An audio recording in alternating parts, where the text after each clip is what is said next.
Okay, we're live. Thank you. Welcome everyone to our 29th of July Governance and Audit Committee. We'll get started. I believe we might be just waiting for Councillor William Powell to join us and Councillor Ange to join us, but there are no formal apologies for the meeting. I think we're just waiting for people on IT and other delays. So I'll move on to disclosures and declarations of interest in connection with this meeting. Are there any? No. I will move on to agenda item 3, which comprises the minutes of the 13th of June meeting. The minutes of our meeting on the 24th of June aren't finalised yet, but we will bring them to the September meeting of the committee. If colleagues would like to review the minutes of the 13th of June and any matters arising, points of clarification or correction, please. John? John B? Are you on mute? I am. I do apologise. I was in full flow. Thank you, Chair. Had we had the minutes for the subsequent meeting, one of the items there would have been a question surrounding insurances for members and officers when attending outside meetings. I've subsequently had confirmation that no such cover exists within the council policies. And I think we really need to address this because members, I think, need to be very sure of their own positions when they are sitting on outside bodies with respect to any risks that financial risks that they may be being exposed to. Yeah, thank you very much, John. Jane, I'll bring you in a moment to deal with that point, but I'll bring in Councillor Gareth first. No, thank you. Sorry, all it was just to get and support John on that. I think there should be a clear transparency between both the role of a councillor and an appointed member, independent lay member. So it's just obviously adding my support to that to ensure that it's dealt with quickly. Thank you, Councillor Gareth, very much appreciated. Jane, can I ask you to give us an update on this matter, please? Yes, thank you, Chair. Just to give some assurance that some insurances are in place via the third party organisation or whatever that is that some of these people are serving on, but we've agreed that we need to look at this from a council perspective and not rely necessarily on third party policies. We need to make sure we've got our own cover in place. So that's been taken forward now by the insurance team. We're going to review this and look to see what policies we should put in place as a council. So that's been taken forward and I'll report back to committee when that work has been finalised. Thank you, Jane. Thanks, Jane. Thanks very much, Jane, and the committee, I'm sure, will look forward to an update. Any further points on the minutes from the 13th of June? If not, can we have a show of hands to acknowledge that they are an agreed minute, please?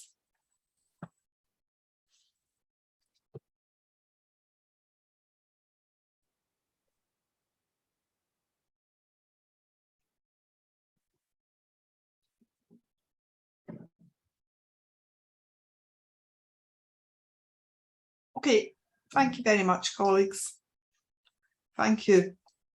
I'll move us on to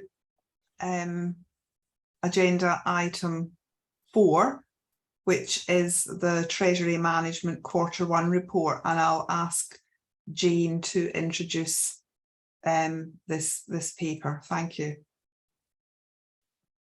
Thank you, Chair. I think James is actually going to present apologies. this one. So I'll hand over to James. James. Apologies. Good morning, members. This is the Treasury Management Report for the first 3 months of the 22-23 financial year. As you see, Treasury Management Strategy was approved on the 3rd of March by full council. We're continuing to see some increases in the interest on a deposit account with the council's main bankers, as in line with the Bank of England rate. However, they've notified us that they're reducing this to 0.21% in September. So we're currently looking at other alternatives. There still seems to be, the other option we have is some inter-authority lending, which we take advantage of at time to time ourselves. And we have to consider the bank fee and things to set up the arrangement, because sometimes they're not cost effective. Their returns are similar to what we are getting with our main bankers, but we have the option to just withdraw at zero notice. So at the moment we've stuck mostly with the council's bankers. We've got an update then on the capital position.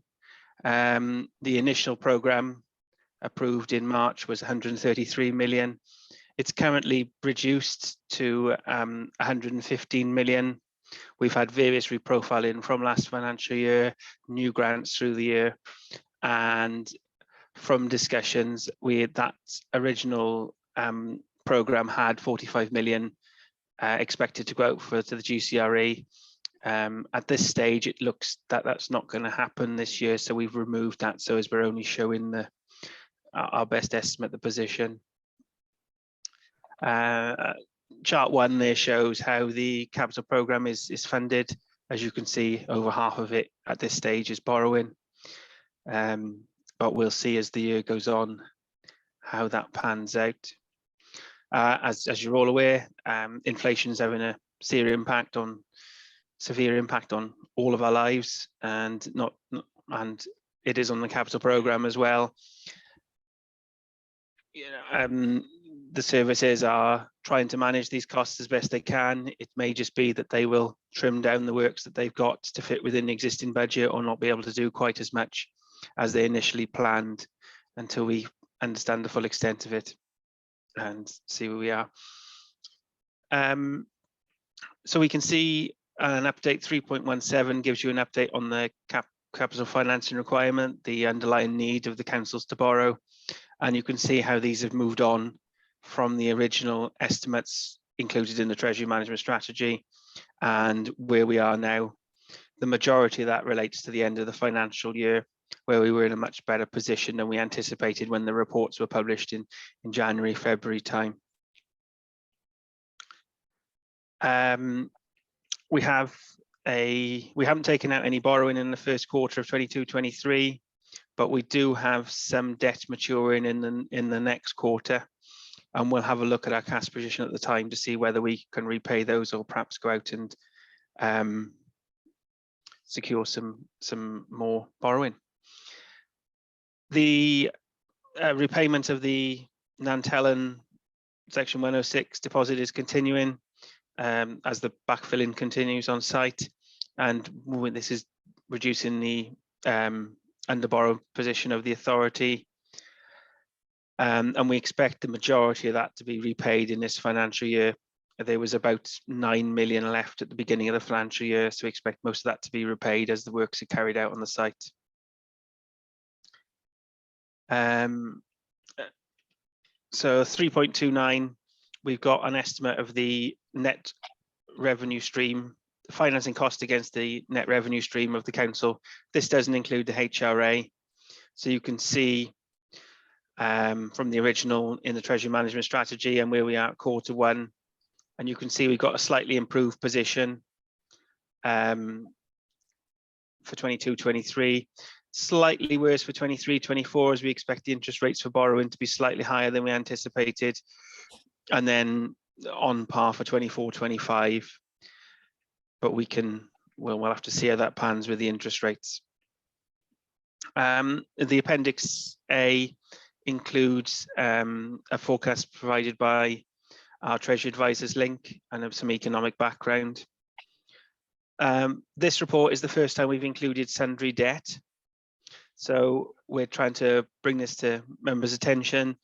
The council obviously operates a sundry debt system where we invoice people for services. And as you can see there, this sets out the amount of sundry debt we had at the 11th of July and what is current debt, which is within, it's not outstanding because people have 30 days to pay. And then you can see a breakdown of the aged debt there. Just to note, there's a further £1 million that is not included in this table that is owed from the local health board. Just to give you an idea, the 22-23 revenue budget includes just under £74 million worth of generated income. So yeah, based on this total debt, that's 21% of our annual income. If you exclude the debt that isn't yet become overdue, that falls to 14%. And we'll plan to update this every quarter with you so you can see the trends and see what's happening there. Also later on in the report, we've got the VAT key performance indicators for the first quarter of the year. I think that covers off everything I've got to add. Thank you. Thanks very much, James. Just before I bring in John, if we're going to have, obviously we'll have this on a regular basis now, and we will start to examine some trends. Can you include in the report some charts and tables and graphs that enable us to track the trends at a visual, you know, some visual indicators would be really helpful. I'll bring in John and then I'll bring in Councillor Gareth.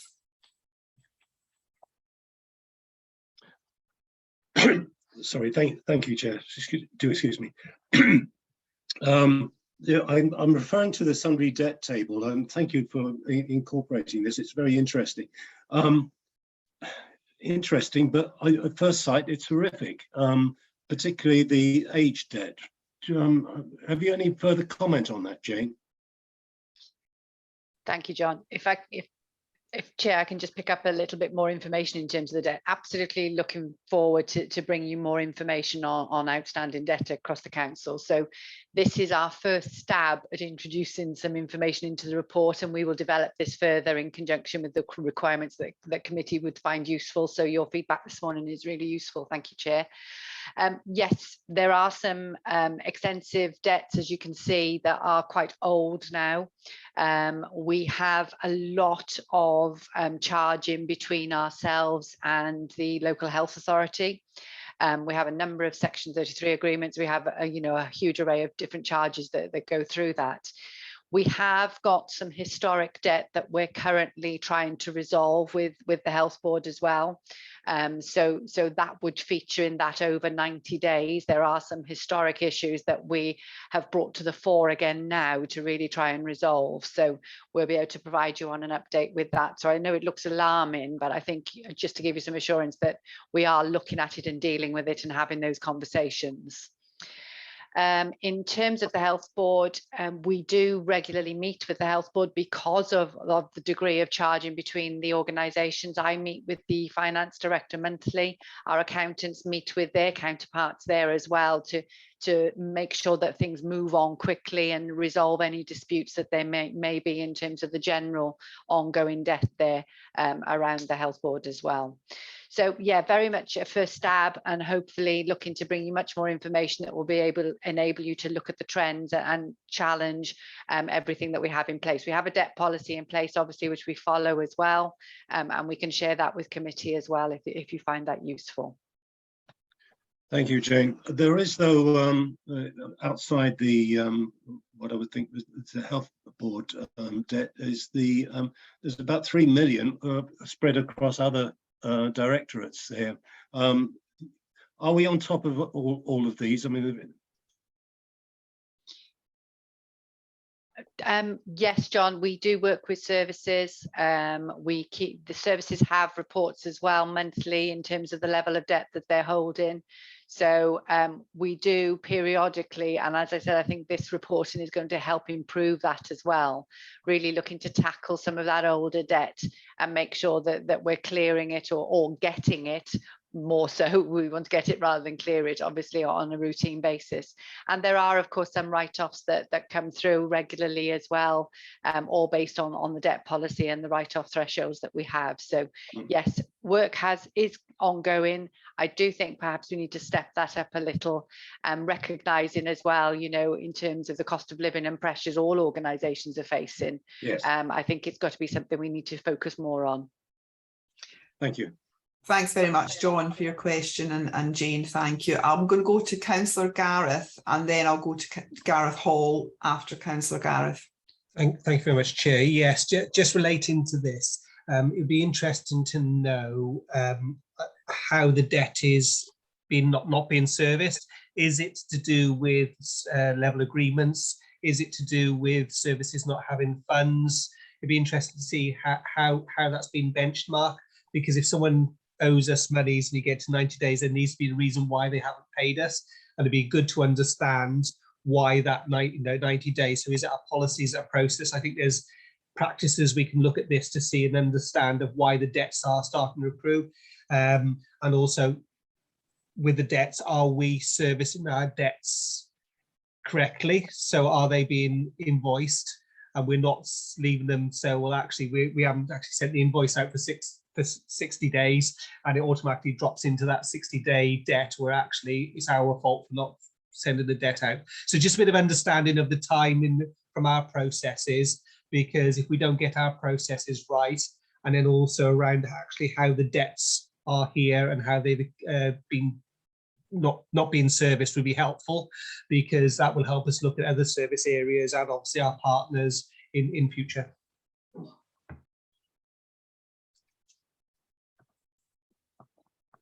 Jane, would you like to take that one? You're on mute, Jane.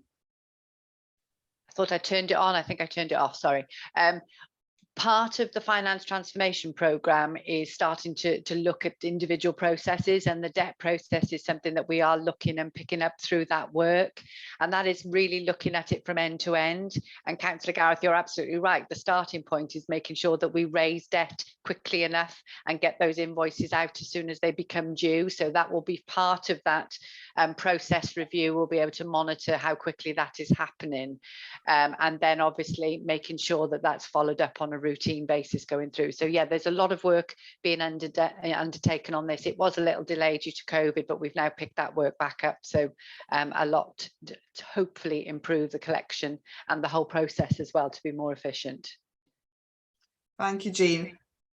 I'm going to go to Gareth Hall and then Councillor William. Thank you, Chair.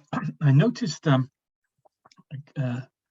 many millions of pounds have been paid on account by the Welsh Government to the Council for this railway test track scheme.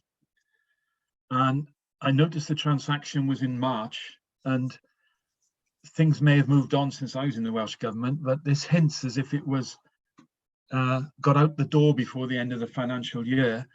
And I'm just wondering about the legality of, and this is, I think, of the Council accepting this money ahead of a need, because it then goes on to say that some has already been clawed back by the Welsh Government because it hasn't been committed. And I'm just wondering, first of all, about the legality, which it may be because things move on, for both the Council to accept it and the Welsh Government to hand it over, but also to make sure the Council's got this ring-fenced, because these schemes involving third parties, and I know from my own experience, a lot of water has to go under the bridge, and the Council may have to pay, hopefully not all of it, but some of it back or defer it at a future date, just to get some comfort around that. Shall I come in, Chair? Yes, please. I've just noticed that James has also put his hand up, so I'm assuming that James wants to come in on this point as well to support your answering. James, do you want to go first? Yeah, I suppose the first clarification is there's two different elements to this site. There is the actual Section 106 agreement, which was we were held in a a specific pot of money to ensure that the open cast mine was refilled. So that's us holding 19.5 million on behalf of Celtic Energy, and as they backfill, we're repaying that money. Also, the future plan for the site is this test track, and yes, we are holding money, and it was transferred in March 2020. So it's been through the agreement's been through our legal team. It's been through various. Our Treasury advisors have looked at it. It obviously was audited at the as part of the 2021 accounts, and is now being audited as part of the 21-22 accounts. So, but we are still holding the money. We did expect to have paid some of it back by last year, but we're still holding that cash as it stands. I think, Chair, if I can just add a little, James has covered most of what I was going to say, to be honest. There were a couple of confidential reports that were shared with the previous audit committee. It might be worth us sharing those with the new committee to bring you totally up to date in terms of this. And we will be looking to bring a further report to the council and to this committee and finance panel. I think we had a collective committee last time when this was reviewed, just to update you on where we are currently and any changes that may be put into place. But yeah, James has given you the assurance all of this is under a specific agreement. There are terms and conditions of that agreement which we are complying with, and obviously I think when you see the audit plan that Audit Wales are going to present a little later on, this is definitely something that they will review as part of their audit work specifically. Thank you, Jane. John B, did you want to jump in on this point? If I may, please, yes. During the hiatus between the two councils, I had a meeting with Nigel Bryn concerning some concerns I had around GCRE. And Nigel at that point thought it would be a very good idea if we asked the new CEO of GCRE to give a briefing to our committee in closed session. He passed that thought to the CEO, and the CEO responded to me positively. And I hope we can sort of organise that meeting now that we're formally established. Thanks, John, for that interjection. I'm sure the committee would welcome that closed session to understand some of the detail. And thanks, Jane, for offering to share with this committee confidential papers seen by the previous administration. I think we would find that incredibly helpful. I'm now going to move to bring in Councillor William, and then I'll bring in Councillor David. Thank you, Chair. Good morning, and thanks to James for presenting this paper. I just need, if I may, to hark back to the issue of the debt situation with the health board. I'd like, if possible, to better understand the process for conflict resolution in a situation of this kind, because clearly there's a very significant amount of money at stake here, and I'm just rather concerned that it should be brought to resolution sooner rather than later, and also on a basis of equality with smaller examples of debt. Just about 10 days ago now, I was on a family visit to Germany, and I received a call from a lady who'd been disturbed at 7:15 in the morning by a gentleman acting on behalf of a contractor associated with Powys County Council's Parking Enforcement Recovery Service, and this gentleman proceeded to wheel clamp her car for a debt of £394 that started with failure to pay for a parking ticket in October of last year. Now, this lady is a victim of previous domestic abuse. She's a military veteran. She's been a victim of homelessness. And it seems to me that we've got some issues that we need seriously to look at ourselves in relation to this. But if we've got major issues with the health board, surely we need to go right to the top and to do so very soon, because this is just completely intolerable, particularly when ordinary people in difficult situations, maybe with slightly chaotic lives, are being treated in a completely different manner. I'd appreciate if the relevant officer, or indeed possibly portfolio holder, could address that point, please. Thank you, Councillor William, for your question. I'm going to ask Jane to come in and give some further assurance about the relationship with Health Board, and Councillor David may wish to add to this point as well. Thank you, Chair. Yes, I mean, in terms of individual circumstances, I won't go into that, but there are a number of steps, obviously, before we get to that place with any debt that we're recovering. So there are many opportunities through that process for individuals to speak to us and settle debt before it gets to that situation. But obviously, we do have a robust policy that does lead to that in some instances, and obviously court proceedings as well. So that would be our normal debt recovery process that we have in place. I can assure you that this is being dealt with in terms of the PTHB at a senior level. I know that our current leader is having discussions with the board members of the health board. So absolutely, this is very much a focus at a senior management level across the council and at the Powers Teaching Health Board. So just to give you that assurance. Thank you. Thank you. Thank you, Councillor William, for raising those issues. I was just going to remind us all, whilst members will want to refer to real life situations for constituents, we just need to be careful about the risk of identifying people and GDPR issues and things like that. But I know I can sense how passionately you feel about this, Councillor William. I'm going to ask Councillor David to come in, and then after Councillor David, I'll go to Gareth, Councillor Gareth again. Thank you, Chair. I have nothing to add to what Jane said about Powers Teaching Health Board. But just quickly, with regard to the enforcement notices for parking, I am aware that there have been a number recently which have been challenged, but there is a formal appeals procedure around that, and the relevant individuals have been informed about it. But coming back to the sundry debt, when I first saw this report, it did appear to be quite alarming, and Jane and I did have a discussion about it, and it's very apparent that it's something that we as an audit committee need to get much closer to. But I think the key elements here is 3.41. And that really stresses the need to get a lot better at recovery, because what we're seeing there is that the total debt actually represents 21% of the annual generated income. Now, income generation is key to the success of any budget in any particular year. But if we're going to generate income and then suddenly we find that we can't, actually claim 21% of it and we can't recover it, then it makes a bit of a nonsense of that. But I just wanted to make that point, Chair. The other point I was going to mention was the fact just around the Nant Helen, the 106 funding for the restoration.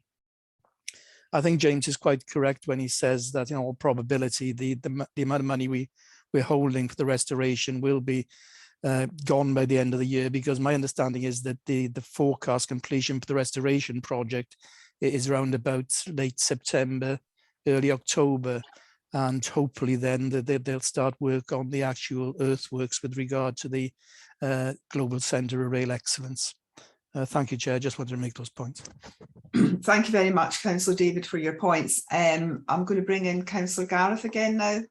Yeah, thank you. And I apologise if this is in and I've missed it, but I think it'd be helpful to know, what debts do we owe? Because it's all well and good having a report here saying, the health board owes 6 million, but if we owe them 5 million, we're going to look stupid. So it would be helpful to understand what debts we actually understand we owe as well, just so we got that balance, because I would hate us to do a report like this and all of a sudden we've got money outstanding, because we'd look very foolish. Yeah, good point. Jane? Yeah, absolutely. And yes, we probably do owe them some money as well. So yeah, we can provide some credited information. I mean, the figures there will be significant, as you'd expect, in terms of the level of supplies and services we buy as an authority. But yeah, I'm sure we can look at that. I'll work with James on that. Thank you very much. I'm going to bring in John B and then Councillor Chris. Thank you again, Chair. This table made me sort of go right back to the balance sheet, the draft balance sheet that we looked at last time. And I was actually astonished to see that the short-term debtors had actually jumped from around 50 million to around 75 million in the course of the last year. I did ask for an explanation of that, and most of it was in fact grants from the Welsh Government that had been promised and not been paid by the year end. But I do think that you know, looking at a debtors of 75 million, we really need to have a closer look at the composition of that debt on a more regular basis, and perhaps it could be organised. Thank you. Thanks very much, John. I'm sure this debt report will evolve, and we've given Jane and James a lot of feedback as to our expectations going forward. Councillor Chris. Thank you, Chair.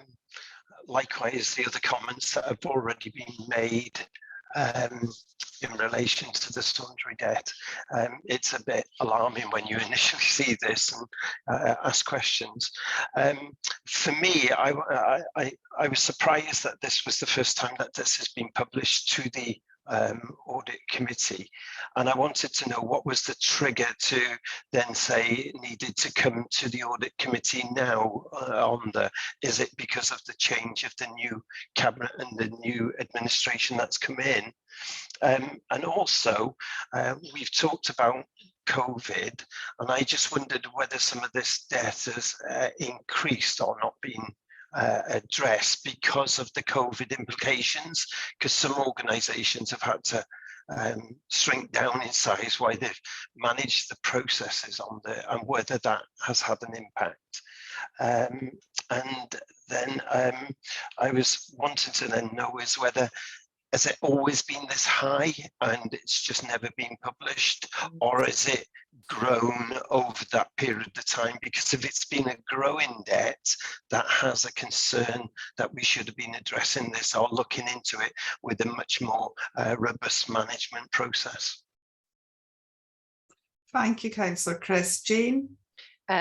Yeah, why have we included this in the report? I think it's part of our improvements from a finance perspective, you know, about the information we provide to the various committees. So very much a drive to give all committees more information, more benchmarking data, more comparative data. So this was partly due to us, but I think the chair has also raised, you know, in things that she's seen elsewhere as well. So it's a conversation that I've had with the chair as to what's good practice as well, and we're always keen to put things in place that help us show that. So part of that, there is, you'll see, and I think as you see the trends moving now through regular routine reporting of this, there is always a consistent level of debt in the organisation, and I think that's part of what we want you to see is what's current, what's increasing in terms of that older debt.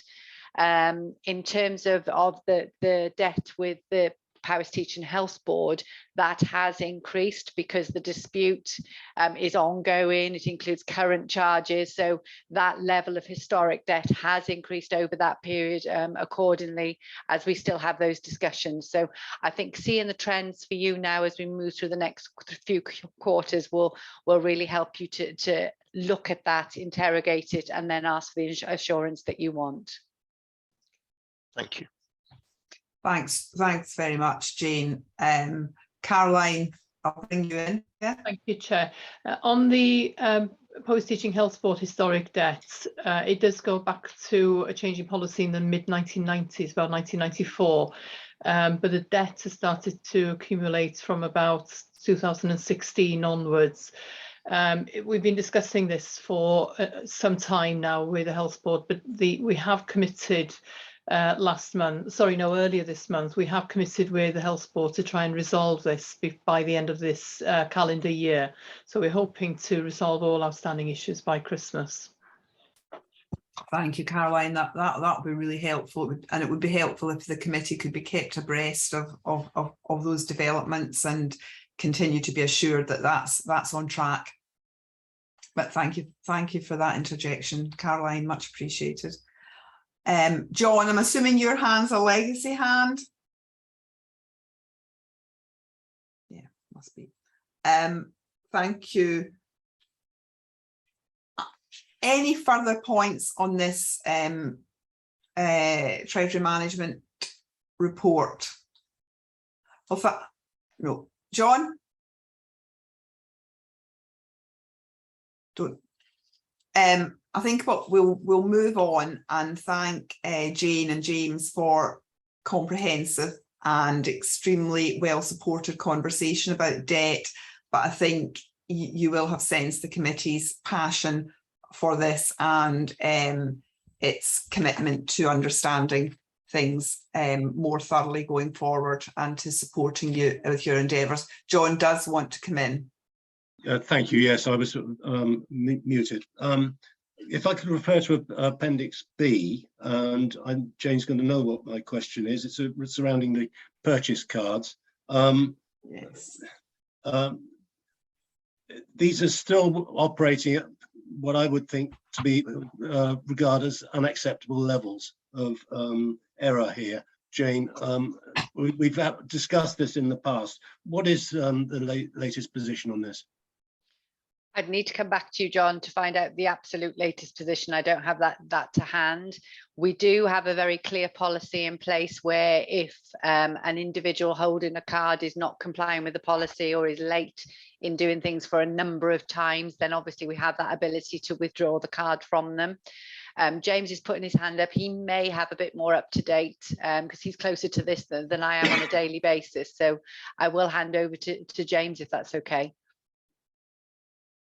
Yeah, just a bit of background. These purchase cards, there's about at least £1 million a month going through them, just to give you a bit of a context of what you're seeing there.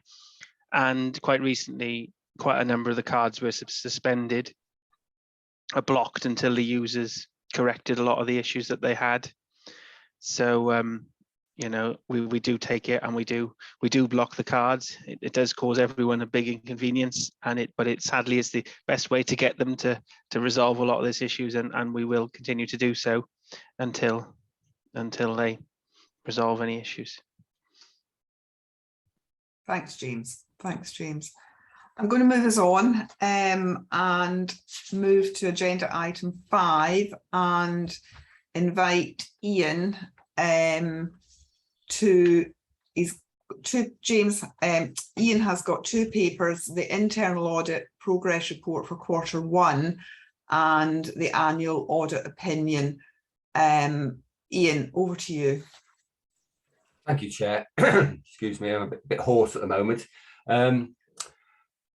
The first report I'm going to bring to you today is the Q1 progress report, and that's on page 23 of the agenda pack, and that's item 5.1.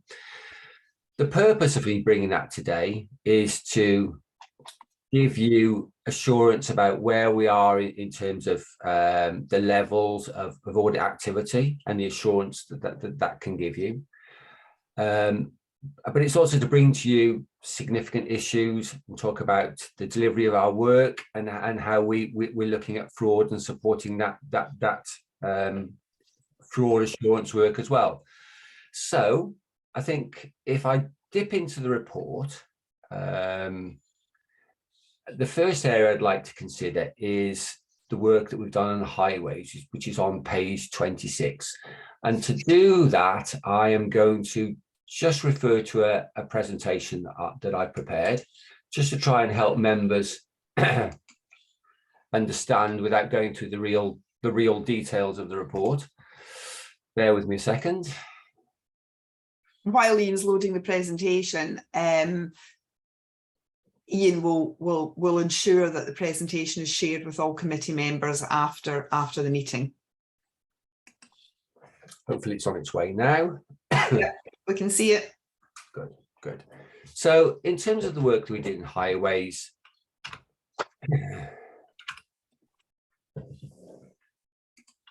there are 6 pieces of work that have been considered for this committee cycle. There's also a further piece of work which you will have in the future on procurement. But this cycle includes those 6 areas, each with independent audits carried out on their own in their entirety with a proper scope, engagement, evidence collection, and an action or an issue at the end. Action plans have not been submitted at the time of the audit, because I think because of the bigger picture and because the authority are appointing a change manager to look at this, an action plan has been submitted later on in this process. So if I quickly talk about the highways fleet audit, issues around the rules and the framework. Second.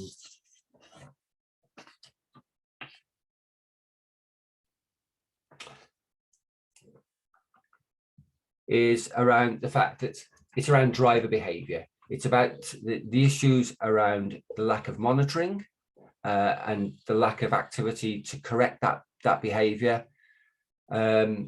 which is clearly an area of high risk because that has more difficult consequences. The second area is around the fuel usage. So it's about the weak systems that are in place and the non-compliance, and almost again a behavioural issue not to put data in and to be transparent in that process. So there's less visibility and therefore because of that less control. The next area is about vehicle usage. The council do have some aspects of tracking of vehicles, but in general the council don't really utilise this, or they have vehicles that are not tracked to monitor what happens to their vehicles both in the daytime and during the evening when they're taken out, when they're on call or they're away from the main offices. And the final one in this area is about management oversight. There is generally a lack of visibility in terms of fleet, so that management can't scrutinise the activities of all of those areas, which then clearly means that there's a potential there for it to be uncontrolled. I'm not saying that it is uncontrolled because we've got no evidence of that, but that lack of scrutiny and oversight clearly would give me assurance as an auditor that they are able to monitor that situation. The second area is called non-standard payments, and this is essentially it's overtime and call outs. There's an adequate framework in terms of the rules, they're all in place. The approval of payments, I think that needs more scrutiny. There's a lack of checking in that process and in the authorization process. The systems that we have, there are a number of systems that can't interface together at the moment, and so there needs to be manual intervention to push those payments through, which again increases the risk somewhat. The reporting and oversight in that area, clearly it's an area where there are significant payments, so there is little oversight and challenge at the higher levels, and I think that's also reflected in the reporting process that sits with that. There are a few kind of oversight reports that are used by management that are considered to look at exceptions and therefore challenge and scrutinise those. And then finally, it's looking at the economy, effectiveness and efficiency of that, about how the council deliver their out-of-hour service and whether the model that they use is in fact the best model. I'm not saying it's not the best model, but again, I think that needs to be reviewed and have a clear demonstration that the council understand the different models that are available and the different ways that can be delivered. The third report looks at time recording, and we all record our times. I mean, simple things like deadlines, failing to meet deadlines and not submitting timesheets. There are timesheets that have missing entries or are not followed up by management. The systems that they use, the rules need improving and refreshing because they're slightly out of date.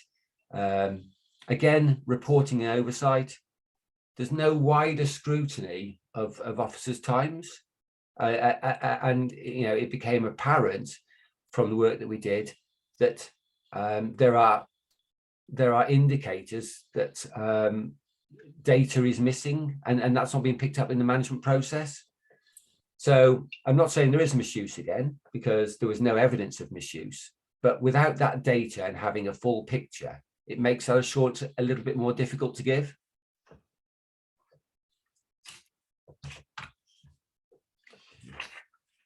The fourth area is around stocks and materials. Excuse me. Sometimes when in recording stock, they're not allocated to jobs. And this means they essentially escape the process of being made accountable and being able to see where costs are coded and to what job they're put to. And again, it loses that element of oversight and scrutiny again. Some of the materials, particularly around tarmac, I think disposals have been a problem in the past. And that process is too ambiguous at the moment. So they should be made much clearer about how we dispose of goods like tarmac at the end of a job. And also the issue around the checking of the value and the quantity of materials that are estimated, and then the quantity of materials that are ordered, and then finally the quantity of materials that are used. So I'd like to see a much greater alignment of those three aspects to make sure they tie up. And then finally, it's about systems again. There are inconsistencies and discrepancies in that system. Excuse me. And so those need to be addressed.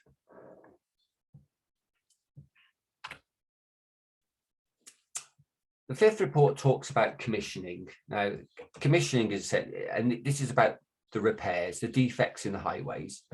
And this is essentially how we decide and select and identify how they're going to be done. In terms of the process they have at the moment, there's a number of inspections. Our work found that the inspection process was in place, but was somewhat inconsistent in the way that they record that process and in the quantity and quality of data that was part of that process. The second area of inspections was about the potential duplication that could be occurring. There were a number of officers that were potentially going, and I think an improvement in parts of that would mean that they wouldn't have to have that duplication. So there's a potential way of saving money there and being more efficient. And then finally on inspections, we're looking at the process of closing the circle.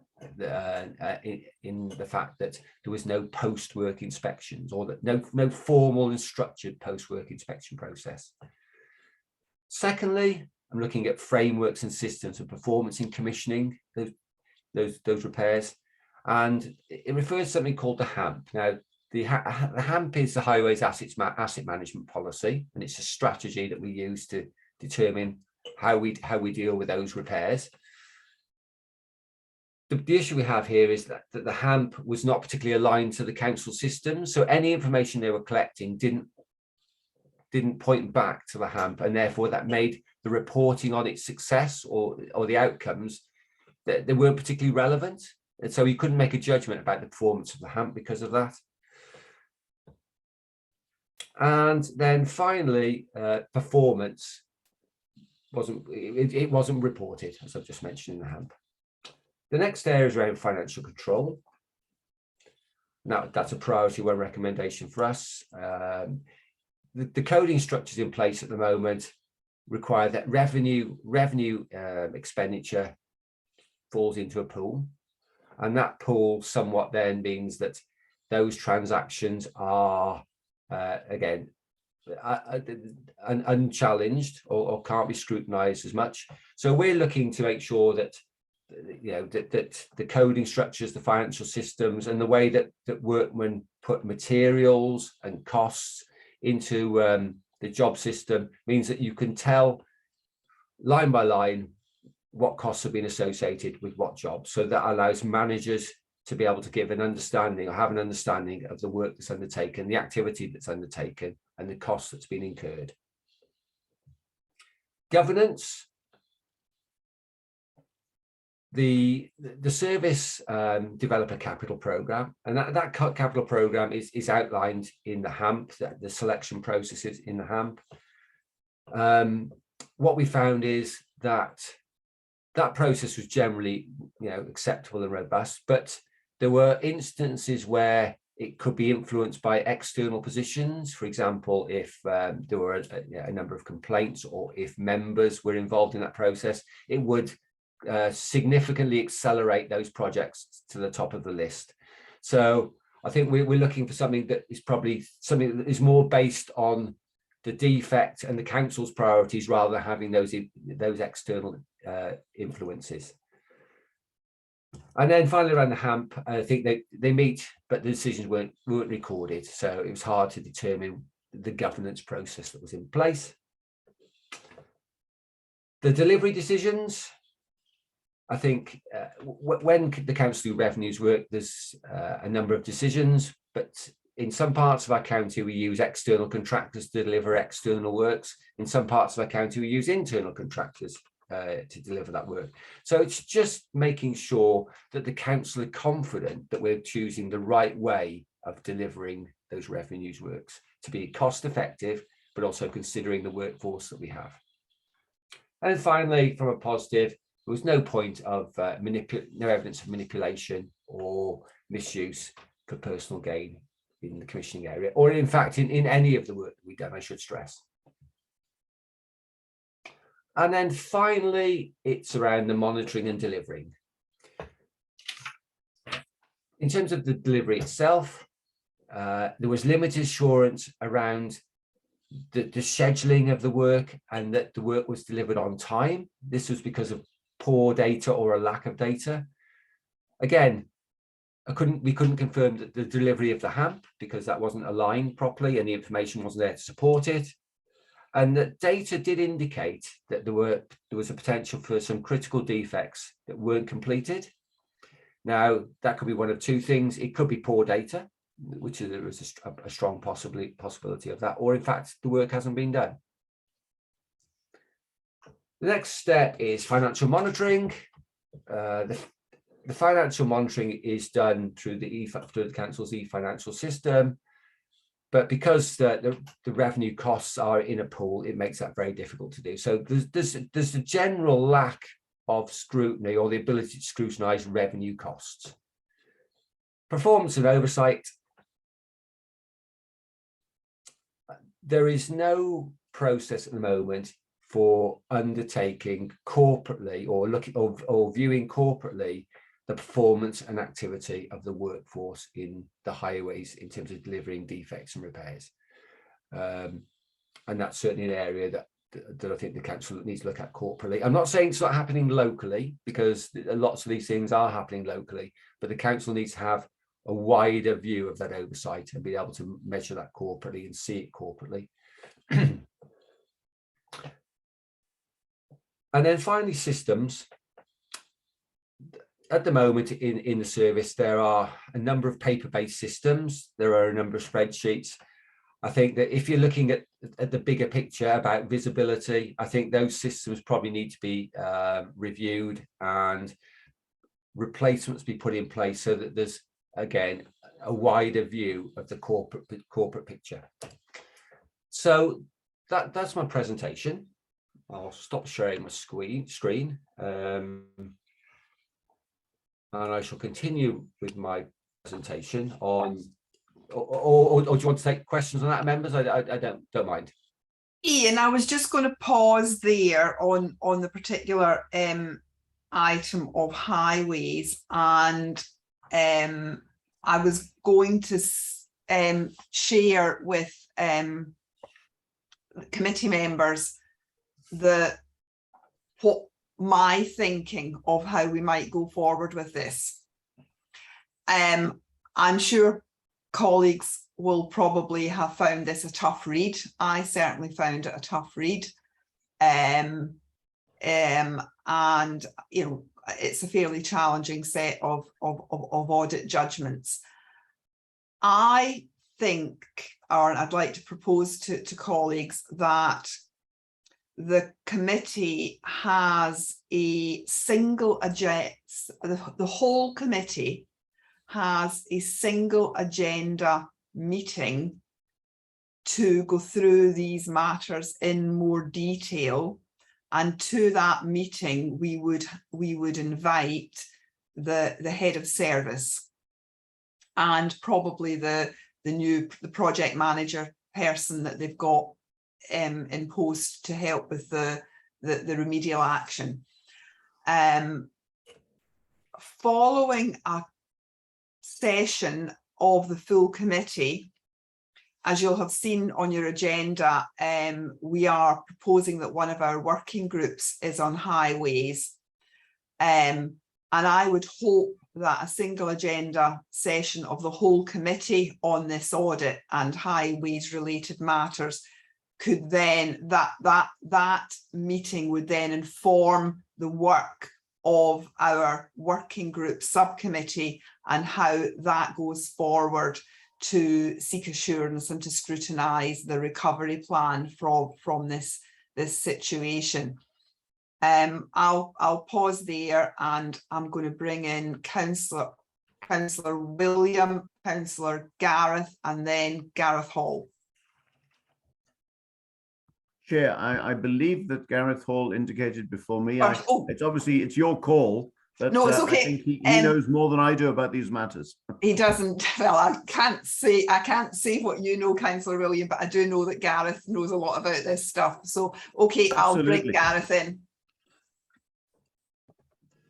Thank you, Chair, and thank you, Councillor William. Yeah, Chair, I very much endorse your proposals because I had quite a number of questions to ask, drawing on my experiences. Director General for Economy and Transport in the Welsh Government. So a dedicated session on this, I think, would be is very well put. Things like driver behaviour, I don't think are just a matter for people in the Highways Department. The Chief Executive will know from her time at Anglesey that black boxes were put in cars, and I accompanied an officer travelling to a meeting once, and a text came from HR saying you're driving erratically, and that was sent in real time. So there's technology out there that can be tapped into. So it'd be interesting about benchmarking with other authorities. Thanks. Thank you very much, Gareth, and I'm trusting that you'll have lots of detailed questions when we have the single agenda session. Thank you. Councillor William, and then Councillor Gareth.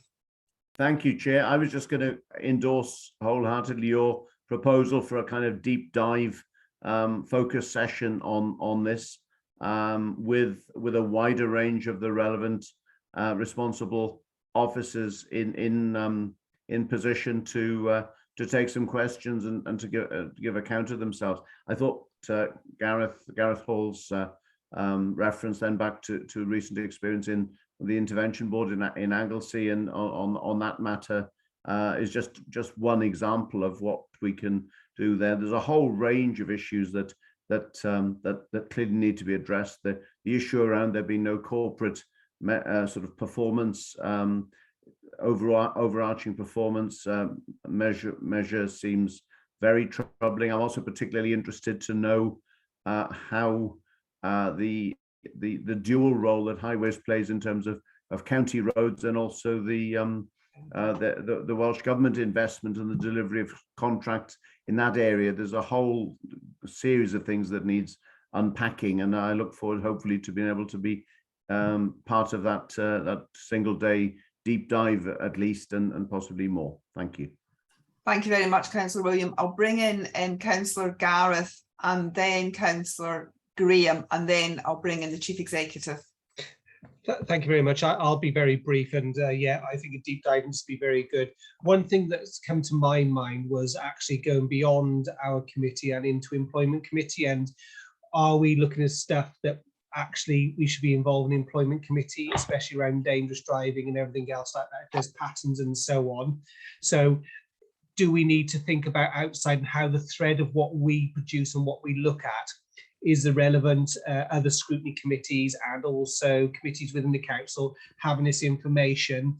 Because it's all well and good us having this information, but if it actually falls to Employment Committee, for example, they need to be involved in this, and the data needs to be going to the right places. Otherwise, we've got officers and members spend a lot of time moving the virtual piece of paper around with no outcome. So I would like to understand are we looking at stuff we shouldn't be, and we should be collaborating with other committees, employment committee on stuff like that. Thanks very much, Councillor Gareth. Very good question, and I'll perhaps Caroline will address that when she comes in with her remarks. Councillor Graham.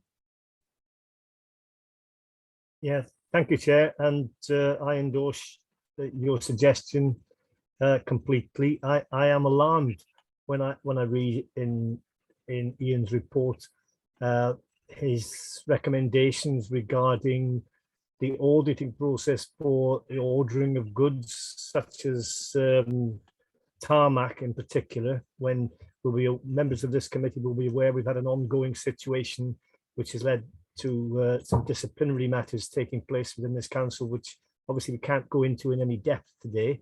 But I'm alarmed to think that he's still only at the situation where he's recommending, and I'm alarmed that this council hasn't taken the action to make sure that there's no repetition of what's been happening, or what we discovered had been happening. So I welcome your suggestion that we dive deeper into this, and I would very much like to volunteer to be a part of any working group. Thank you, Chair. Thank you very much, Councillor Graham. I'll bring in Caroline now. Thank you, Caroline. Thank you, Chair, and thank you, members of the committee as well. One of the things I'd like to say is that these audit reports were commissioned by the head of service himself. The head of service has been in post just under 2 years now, and some of these matters came to light really quite early when he first took up his post. He was very keen, as we were, to find out the totality of the pattern of management and arrangements, processes within the service, and so a whole range of audits were commissioned by Ian and his team at SWAP. It has taken time to get the proper resource to support the head of service to address some of these long-standing issues, but that resource is now in place. And the head of service has very recently, now that we've got all of these reports, been pulling them all together to formulate an action plan. And of course, that is something you haven't got with you today.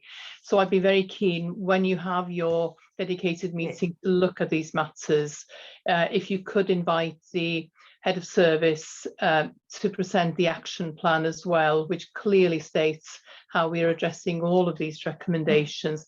They are numerous, and they are addressing long-standing cultural issues within the service, which is quite difficult. You know, it's not something we can just turn around overnight, and it's a matter of prioritising these. Health and safety is the absolute priority, but all of these actions need to be addressed as well. We do have an internal improvement board for highways, transport and recycling, focusing mainly on these issues that have been identified in highways, but limited action has been possible so far for a combination of reasons. First of all, waiting for the findings of the SWAP reports. Secondly, being careful not to intervene in the ongoing police investigations, which I've previously briefed you on, but certainly needing the additional resource to pull together then the action plan to support the head of service in taking the necessary action. And can I just refer to the suggestion from Councillor Gareth as well about the role of employment committee? I would advise against that. This type of activity would not really come within the terms of reference for that. And I think any ongoing management actions needs to be undertaken by officers following our usual processes. Thank you very much, Caroline. That's really helpful, and we will be absolutely sure to go through the action plan with the head of service and hope to contribute to the improvement of the service going forward. Does anyone else want to come in on this particular point? If not, I'll ask Ian to continue with his broader agenda item. Right, Ian, if you would continue, please. Thank you. Thank you, Chair. Just to respond to one comment there, just to make it clear, I think someone mentioned about work on trunk roads. Our work does not cover the work of trunk roads. Trunk roads has a more robust framework around it, and I think actually lots of the action plan that I'm expecting to see will bolt on some of the robustness around the trunk road activity. So just this is revenue work more so, not trunk road work. Thank you, Ian. Thanks. So if I go back to my my initial report, excuse me. So as we've seen, I do have some concerns that I've raised in the report that we've just been through. In terms of delivery of the work, on page 43, there's an appendix there with all of our pieces of work that we've done in the quarter. We've done 19 pieces of completed reviews. I expect the work to continue to accelerate through quarter two. Quarter one's always a difficult one because we've got some older work that we're continuing with, but now we really are into the new work packages, so that should accelerate. In terms of the fraud, we're supporting the council. We are doing a fraud maturity baseline assessment in quarter two, so that will give us an indication about where the council is in terms of the activity, but also hopefully it will give you some idea about where your responsibility as an audit committee as well, about the assurance around where the council is in that fraud baseline and how mature they are. Page 38 has the action tracker on there. There are 31 overdue items. That's increased from previous years. In fact, it's significantly increased. There are 19 priority ones and 12 priority twos. What I would say about that is I think it's somewhat of a flyer. It's probably due to the year end, people putting recommendations in towards the year end, and they've drifted over. If I look at the tracker now, and we looked at the tracker now in the training this morning, there are only now 10. So it just shows that it's a fairly fluid position, but I've got no real concern that we will go back to being able to implement findings promptly and effectively. But if that's not the case, I'll certainly make members aware. And then the final area is around adding value. We've done some member training, we've done some stuff in the school forums.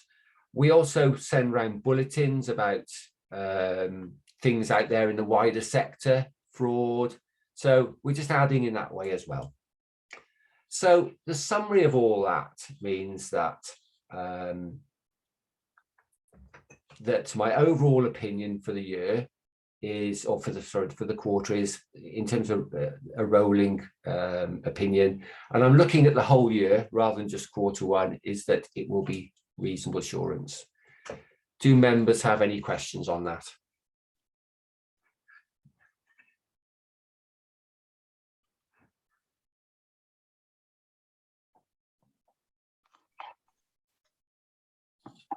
Chair, you're on mute. I'm so sorry, I'm on mute. Councillor Peat, please. Thank you, Chair. It was only a bit on process, I suppose, really, Ian. Is there a bit more of a definition on those audit opinions for me?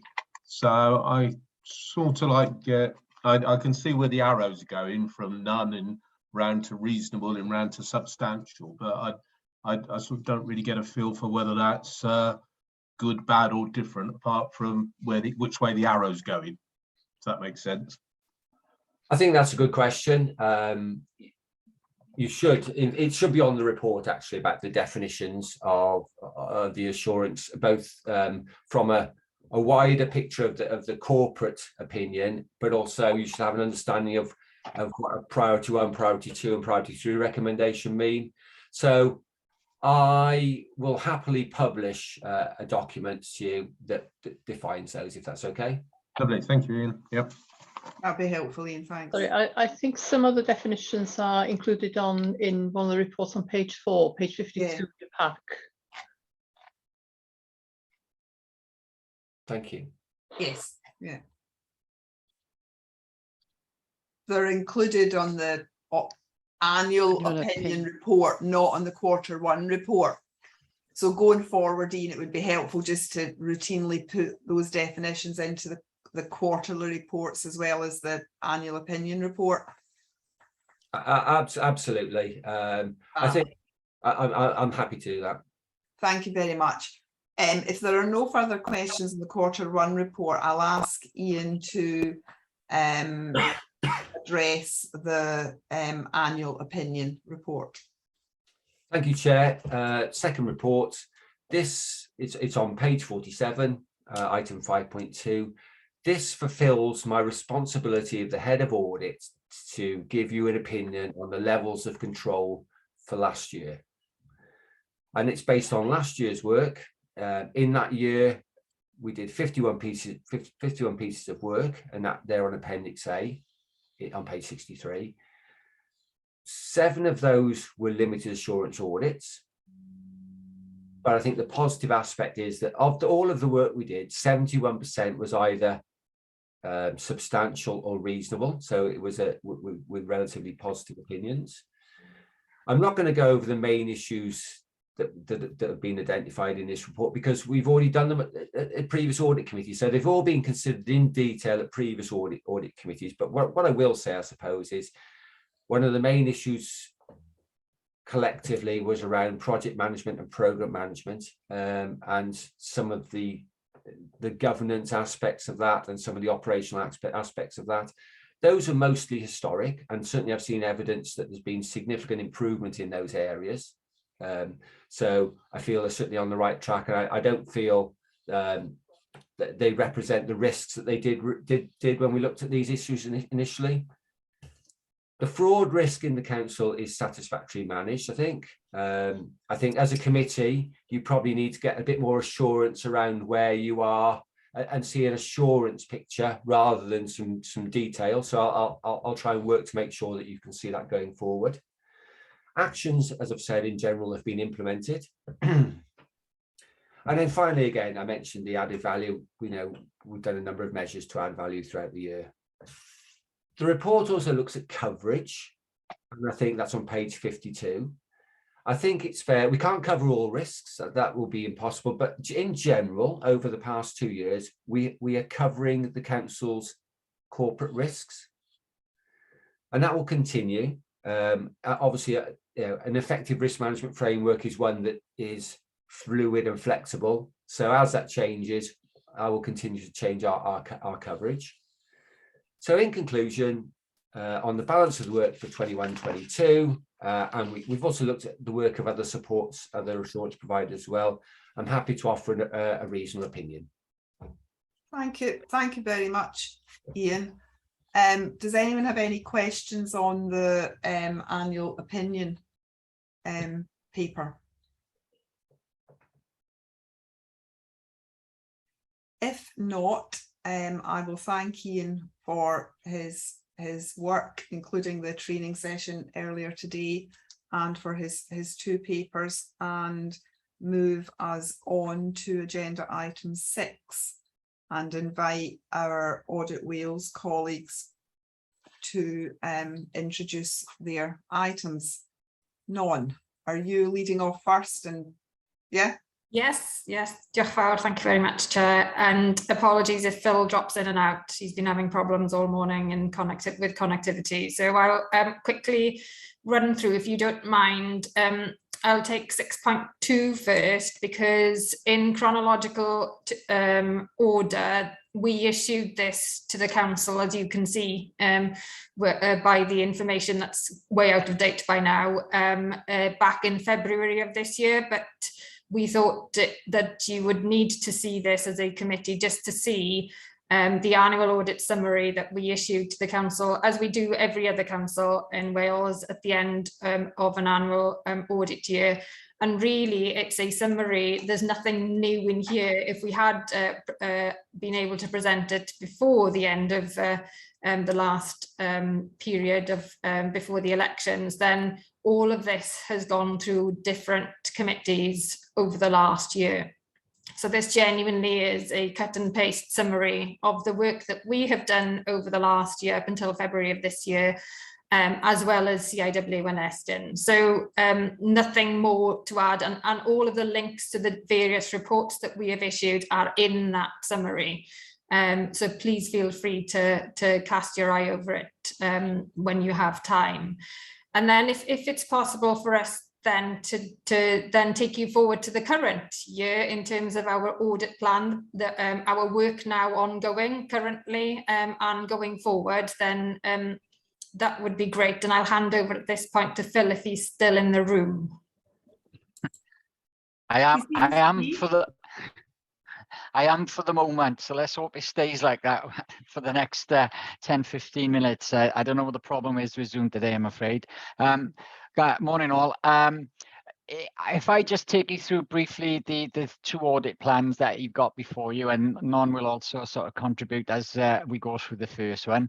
The first plan is our plan for the council's main accounts, and as outlined on page 70, it just focuses really in terms of what the plan is about. It highlights our responsibilities to charge our statutory duties under the Code of Audit Practice.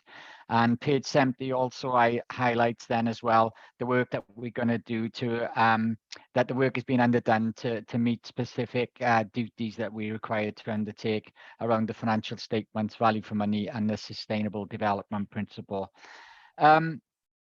Page 71 just outlines some of the key responsibilities in terms of us providing our certificate on the report on the financial statements, and hopefully when our work is completed, we'll be able to provide an opinion that's true and fair of the council's activities, and also our work will outline whether the Council's narrative report and annual governance statement has been completed in line with relevant guidance and our knowledge of the Council. What I was going to highlight in terms of page 71 is paragraph 10, which makes reference to the fact that we don't seek to obtain absolute assurance on truth and fairness of the financial statements, and we adopt the concept of materiality. I think members will probably recall at the training session a few weeks back, we outlined the concept of materiality and the way that we approach it as an organisation, and that is in line with auditing profession standards. So we don't look to seek assurance of every single transaction, because it would be impossible to do that when you've got, gross revenue expenditure 500-600 million. Obviously, we will update the committee in terms of our materiality levels when we provide our audit of statements financial report. If anybody did have any questions, then I'm obviously happy to take it. But I was going to refer then to some of the risks that are outlined in Exhibit 1 on page 72. Just concentrating on a couple of key ones. The first one is the risk of management override, and just to outline to committee members that really this is a risk that's across all organisations, not just council, and in any walk of private public organisation, and that. And this is the risk that's outlined of management override due to the unpredictable way in which override could occur. It's deemed to be a significant risk in line with the international auditing standards. So that's the first one. The other couple that I was going to refer to are in relation to asset valuations on page 73. And I just wanted to highlight here that this risk is not just simply related to Powers Council this year. It's an aspect that we're looking at across all bodies, including sponsored bodies and the NHS, in terms of the values of assets are being carried. And we're working with the council in terms of the possible some additional work that they're going to do around the asset valuations at the balance sheet date, which may lead to some adjustments to the draft financial statements. The other one I was going to highlight is in relation to related parties, where it's obviously deemed to be material by nature that all interests of members, senior officers are disclosed appropriately. And just to flag that with regard to that issue, we have identified some weaknesses in the processes by which related party information has been collected and reported previously. So it does form one of the risks for our work this year again. And in terms of the last risk that I was going to touch on in that exhibit, part of the meeting has touched on it earlier in terms of the Global Centre of Rail Excellence. And obviously, we are just reporting the position as we currently understand it in terms of funding has previously been provided by Welsh Government back in March 2021. There were some conditions attached to that at the time in terms of the council may needed to repay it if the project wasn't deemed to be viable, etc. We're aware that there's ongoing discussions with Welsh Government, and that a backstop date for the agreement that the council had with Welsh Government looks as if it's going to be extended further. So obviously, in relation to the ongoing nature of this matter, we'll be just looking at the appropriateness of the accounting treatment in the draft financial statements. So that was another one that I was going to just bring to the committee's attention. Happy to take any questions on that part, or if there aren't any, I can pass over to Non, who can take you through our performance audit work plan for the year. Thanks, Phil. That was a really helpful walkthrough. I think we'll just pause there and invite any questions from colleagues first. And John's got a question. John, are you in mute?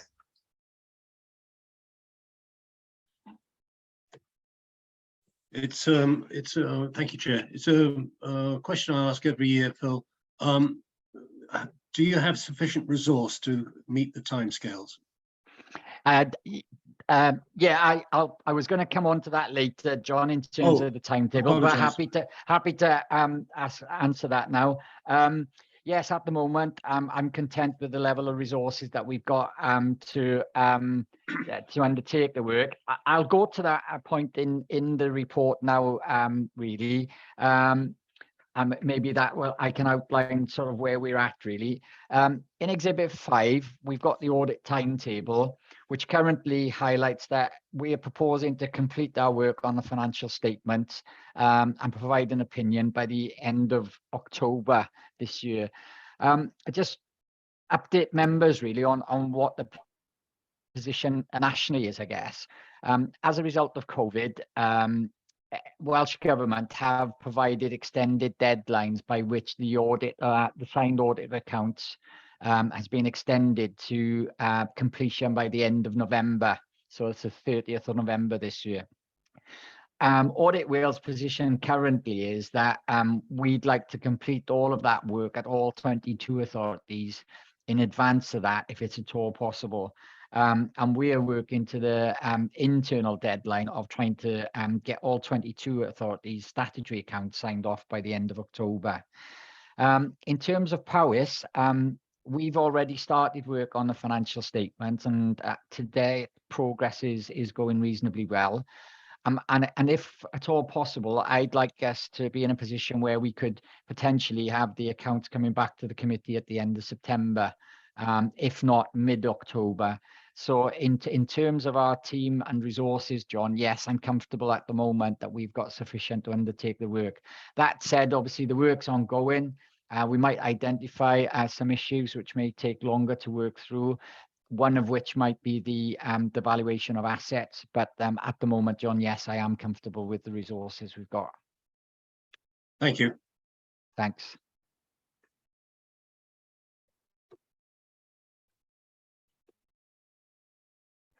I'm on mute now. Sorry, everyone. Any further questions from members on Phil's commentary so far? No? If not, Non, you're going to come in now then, yeah? Thanks. Yeah, oh, so sorry, just hang on a wee minute. Gareth Hall's got a question.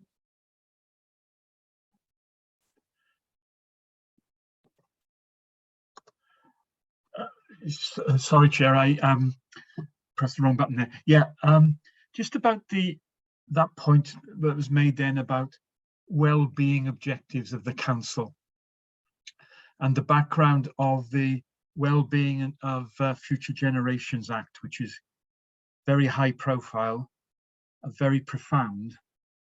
And Powys has got a public service board with all the other key public sector players.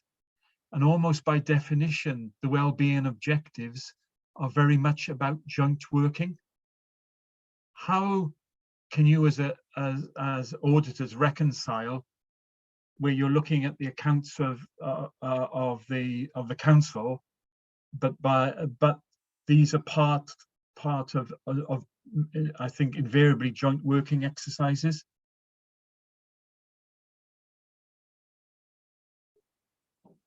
do you want me to take that, Phil?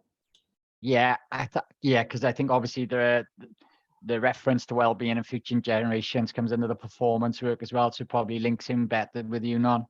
Yeah, no worries at all. And thanks for asking that question, because it's an important point, I think, that we're trying to work with and work alongside councils across Wales, but also across the whole of the public services, because the Wellbeing and Future Generations Act, as you know, covers all of them. And as you say, it's about having that sight of what decisions you make today affect future generations going forward, and they're not all set just for the council to do. There's very much that partnership element of it. Obviously, as part of our work, because we do audit all most of the public services in Wales anyway, we'll be looking at this across all of them, so not just in Powys and not just in local government either. And we're building in the work. It's our duty anyway. We have to look at our work from that sustainability principle perspective. So every part of our work looks at how you're embedding the sustainable development principle and the 5 ways of working into the way that you're doing things. So yes, there'll be a specific piece of work in terms of how you're setting your wellbeing objectives as a council, but we will be looking at that across all of the public services too, and how that, and what are the common themes, what are the common messages coming out of that. So it's not just for you as a council, if that helps to answer the question. So does that help? Oh yeah, very much so. Thanks, Noel. And thank you for asking the question, because yes, it's wider than Powys. So diolch am ofyn, thank you. So just going on quickly then. No, and Caroline, I was just going to bring Caroline in. Yeah. Thank you. Could I just add to that as well? In terms of some of the partnership working, Non and Phil have started to meet jointly with us and Ceredigion in terms of the joint working within the CJC framework. And that provides a potential as well for looking at joint working on a Growing Mid Wales programme, plus strategic planning and strategic transport in due course. There's very little to look at there at the moment in terms of the CJC. And we have suggested that Audit Wales focus on national work to support all of us as we are setting up the new arrangements. The other substantial area of partnership working, of course, is the North Powys Wellbeing Programme. And as Phil said, both key partner organisations there, Powys Council and Powys Teaching Health Board, are audited by Audit Wales. As we move forward, that could potentially be an area possibly for a joint audit, but it's not something that we've put in place at this stage.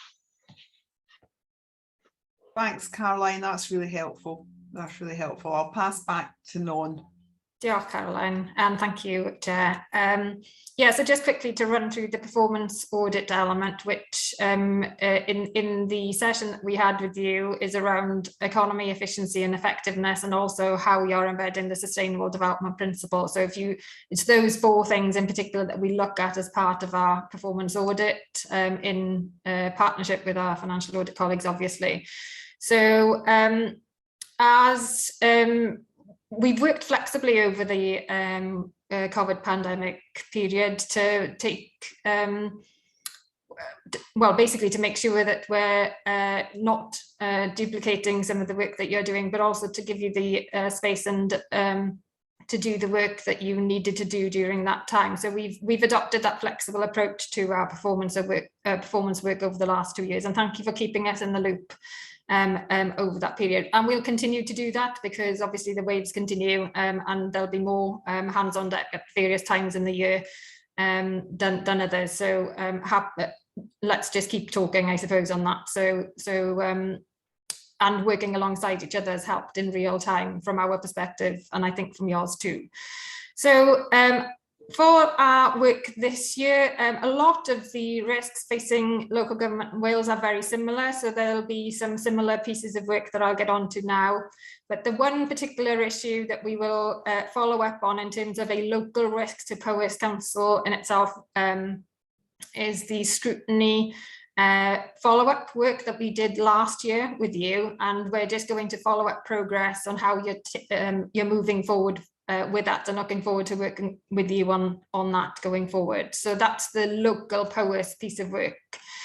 Now, if we go on to table exhibit 2 on page 76, the common things that we are working on across Wales are, as you would expect us to do, is the ongoing assurance and risk assessment work. So we will work alongside you to keep an ongoing watching brief on your assurance and risk assessment arrangements, and with particular focus on financial position, capital programme management, contract management, the use of performance information, and also in the setting of your wellbeing objectives.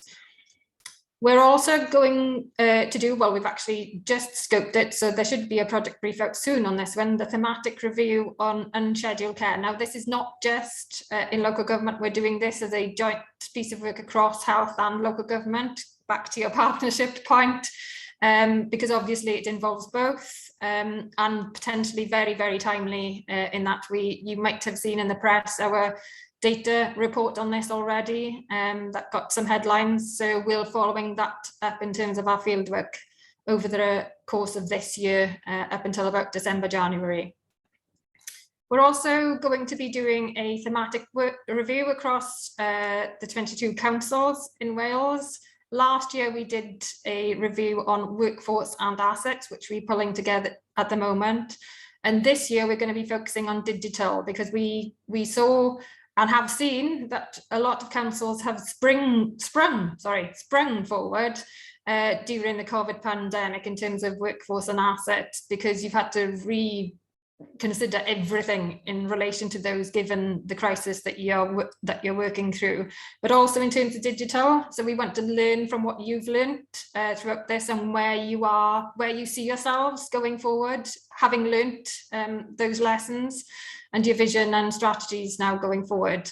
And we're doing that at this point in time exactly to help you embed the sustainable development principle before you finalize those plans, because we understand, you're all revisiting these at the moment. So it's potentially the right time for us to be kind of raising some critical friend questions to see, have you thought about this? Have you thought about that? Before you finalize on your vision and ambitions going forward. And as I said, we'll be following up the scrutiny review that we did with you last year. And every year, as you will know, we consult you on the projects and programs that we'll be doing. So we'll come to you again during this year to ask you for your thoughts about what would be useful, not just you, all councils and public services. So in terms of the fee set out on page 78 and 79, yes, it's gone up slightly, and I suppose the caveat I'd put on this is it's to do with the auditing standards that we are now having to increase our quality assurance on, in that sense, because you will have seen the stuff in the press also about the English auditing standards, and So we've had to increase our work on that. But also this is an estimated fee. In years gone by, we've given refunds as well as potentially charged extra. So take it as an estimated at this point in time, and hopefully that will be enough and in that sense. But we'll keep you up to date on that position. And then page 79 is your team. But they're not, that's the core team. You might see other faces, but those are us, the core team for Poets. And then I won't go through it in detail, but page 80 then takes you through the timescales, the proposed timescales for our pieces of work. But again, we'll bring them all to you at Governance and Audit Committee as we go through the year. Diolch yn fawr. Any questions? Happy to take. Just gonna make one. I'm on mute. Apologies. Thanks very much, Non. That's great. Any questions for Non or comments on the paperwork? Can I just add one other point, please, Chair, in terms of page 80, just to highlight that the one potential conflict of interest that we want to bring to the committee's attention, which relates to a member of our team who's got a husband who's employed by the health board and is also a governor of a school, and the safeguards that we've got in place, just highlighting that to the committee. Thanks, Phil, for calling that out. Much appreciated. Anything further for Non or Phil at this stage? If not, I'll thank them both very much again, and we will move on to item 7, and I'll ask Jane. Chair, could I just go through the pension plan briefly? Oh, sorry, I'm so sorry. I'm so sorry, Phil. Okay. This is because of changing the order. Sorry, sorry. Yeah. Not a problem. So again, I won't take up too much time on this, but obviously, in addition to the council statutory accounts, we also undertake the audit of Powys Pension Fund.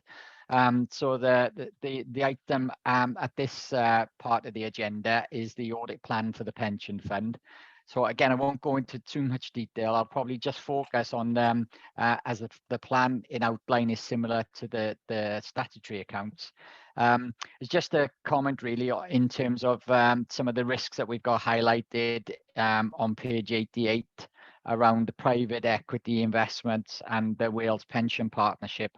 Obviously, the private equity investments, they rely on year-end valuation of private market investments, which are not on the open market. So sometimes there is an element of estimate and judgment involved in those, which can cause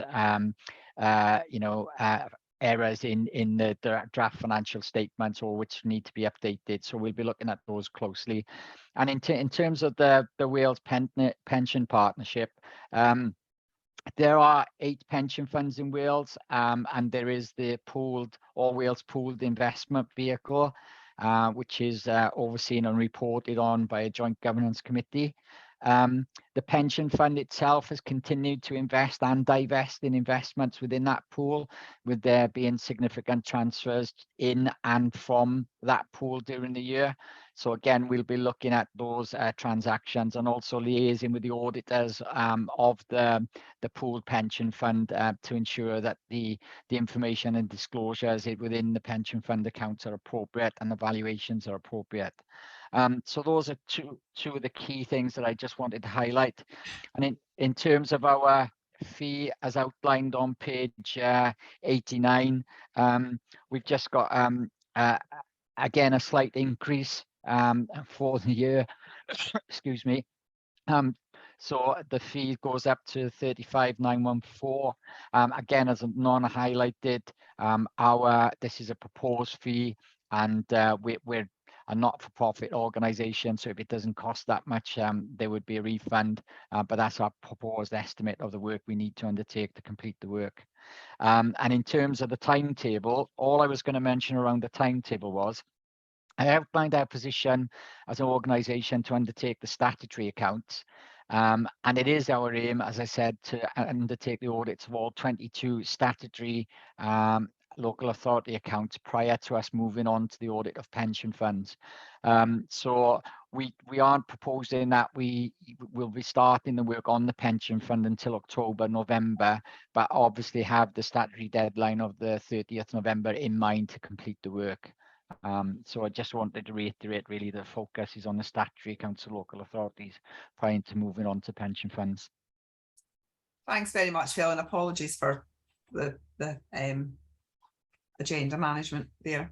Any questions for Phil on the pension point? John? And then Gareth Hall. Sorry, I was muted again. It's a question for Jane, I think. With respect to the fee for the pension fund, who pays that fee, Jane? Is it the council or the pension fund? No, that comes from the pension fund. Thank you. Good question. Gareth? Yeah, some personal experience of quite some time ago. I was chair of an organisation that I had to wind up because funding finished, and the employees were in the, whilst not directly employed by Powys County Council, were in their pension scheme. I'm just wondering, are there any non-directly employed people in the fund, and is there an assessment of the risk associated with this? And I say this particularly for third sector organisations which are heavily dependent on grants, particularly from Europe, which post-Brexit they may not be able to survive going forward. Do you want to take that, Jane? I'm happy to confirm there are admitted bodies to the pension fund, and that we do provide some assurance to the auditors of those admitted bodies, but perhaps Jane would be better off in terms of providing an answer to your overall question. Thank you. Yeah, we do have a number. I can't remember off the top of my head exactly how many other bodies we do have that are contributing into the pension fund, and we have various arrangements in place with those other bodies around the level of risk. Some have a risk sharing agreement with the council, others have bonds and things like that put in place to offset that risk. So just to give you some assurance really that that is in place, and we do regularly monitor the position of admitted bodies, and we do some assurance work with our actuaries and so on around that as well to keep that under review and make sure that we can deal with any issues then should they arise. Oh, that's good to hear. Thanks very much. Gareth, I'm pretty sure, Jane, you can correct me if I'm wrong. I think there's a list of all the admitted bodies in the draft financial statement, isn't there? There is indeed, yes. So, Gareth, if you're curious about who they are, there's a table in the draft I'll have a look. with all of the things. Councillor William. Sorry, I just muted myself again. Thank you, Chair, and thanks to Phil for taking us through this report. I just wanted to ask one question that has occurred to me, and that is that you referred to investment and divestment and so on as obviously regular activities in the management of the fund.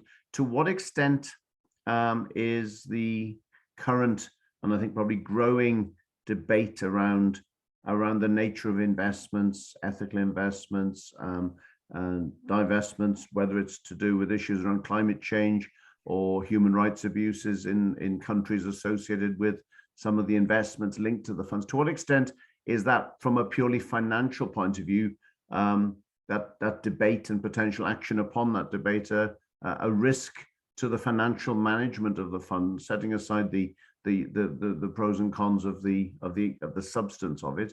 I'd just be interested in any comment you could share with us briefly on that point.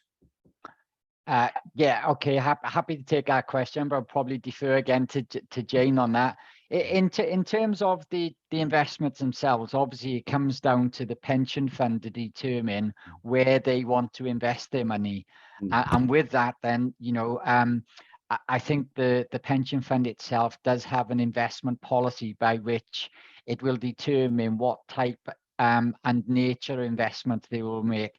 And exactly the point you make there, Councillor, in terms of the types of countries they might look to invest in, but the nature of products or funds that they would look at. Obviously, with that investment strategy, there is an impact then on the potential returns on the investments as well. So the investment, the pensions committee and the pensions board would be the ones, along with the fund managers, that will be taking the decisions about where the pension fund's money is actually invested, and, for example, where some of the money might be taken from if they didn't think that those investments were of the nature that the pension fund should be involved with. So just on a very topical issue, I guess, because of the war in with Russia and Ukraine.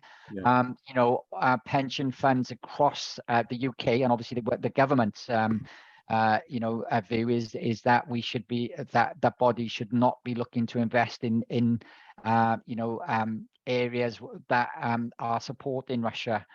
So that is something that I know the pension fund and the pooled fund have been looking at in terms of potential exposure if they were to withdraw funds from that.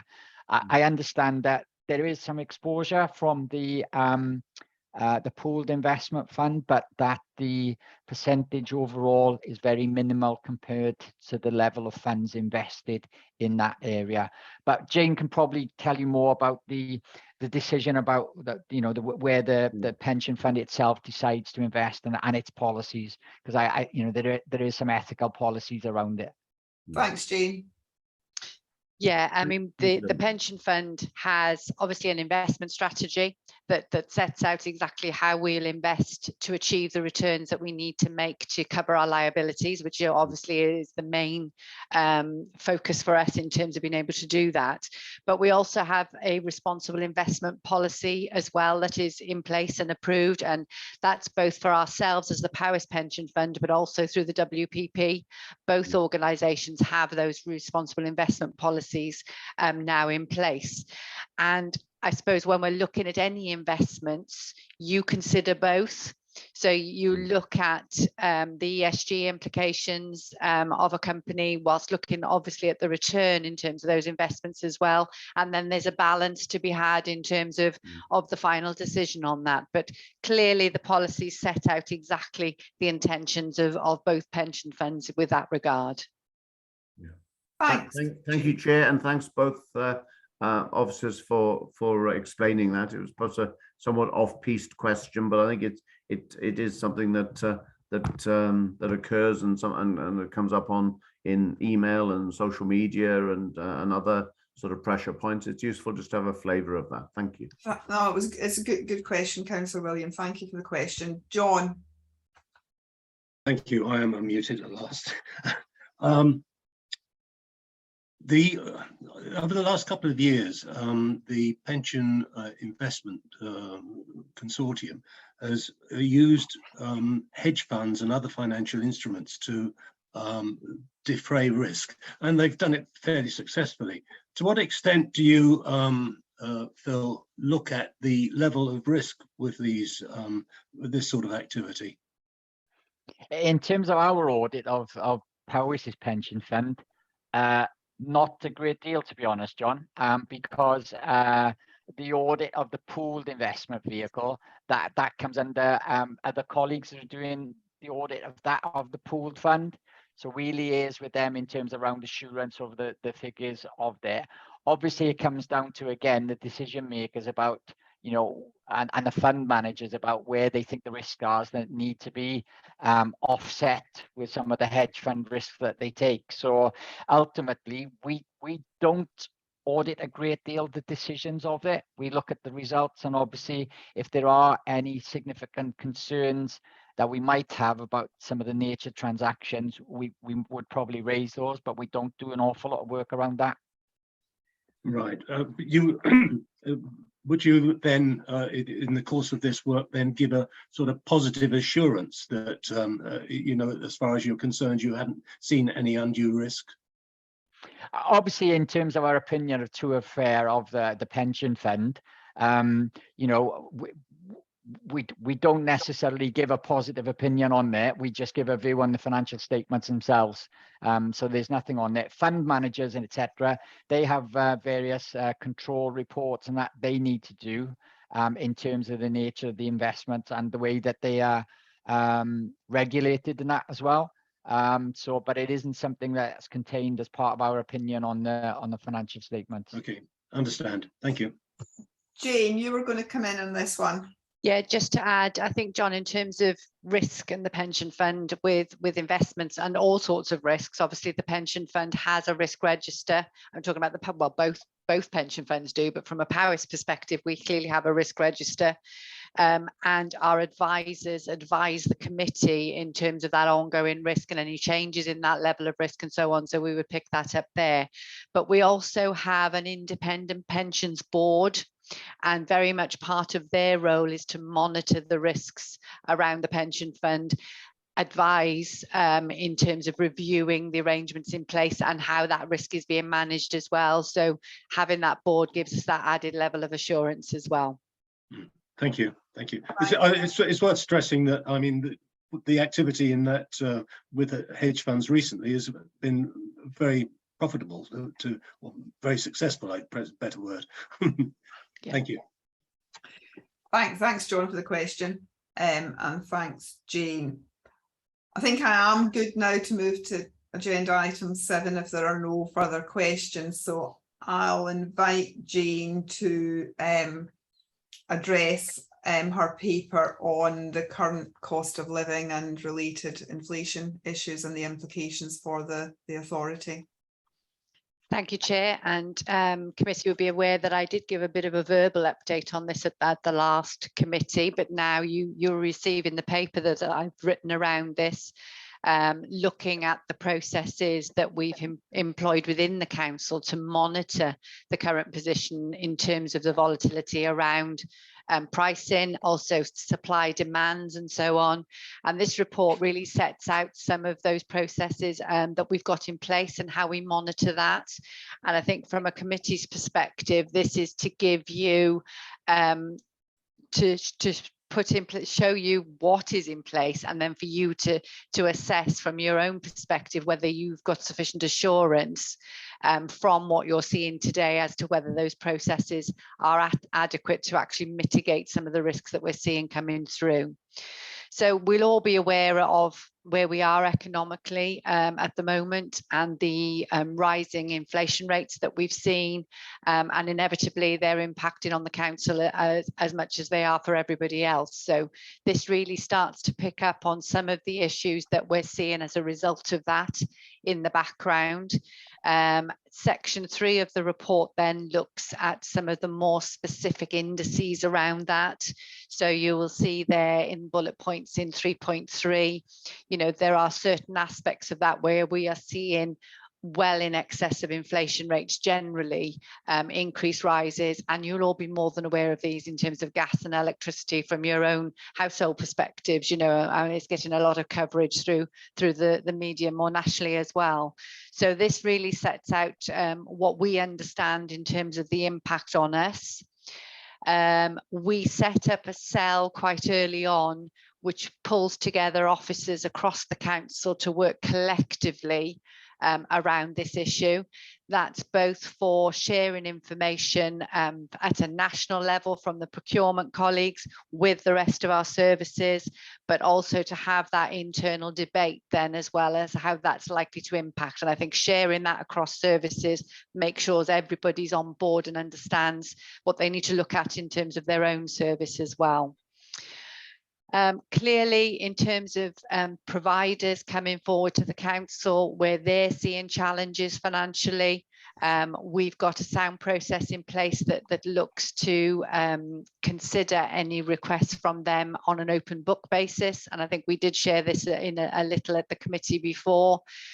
We need to be assured that any request coming forward can be substantiated and evidenced in terms of that company's financial statement. So obviously we've got all of that in place to make sure that we are considering that through the round.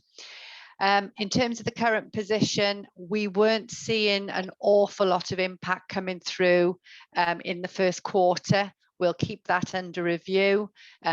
Most of our energy costs have actually been purchased in advance, as I said. So although there will be some impact this year, I think the biggest impact is going to be next year for the council. So we're working to assess that in terms of how that impacts on our budget plans. In terms of budgetary implications, we have a environment process in place where if costs are looking to escalate outside of the control of our services, obviously they will look at any mitigating action they can put in place first. But where there are then those added pressures that can't be managed at that level, the environment process kicks in terms of business case submission and so on through the council's usual routines for that. So that's how that would be captured. And we regularly update our quarterly performance in terms of our financial position. Cabinet received the Q1 position now this week. And you will see that there is some impact obviously falling on the council there as well. We did set up a number of specific reserves at the end of last year because we knew this was coming.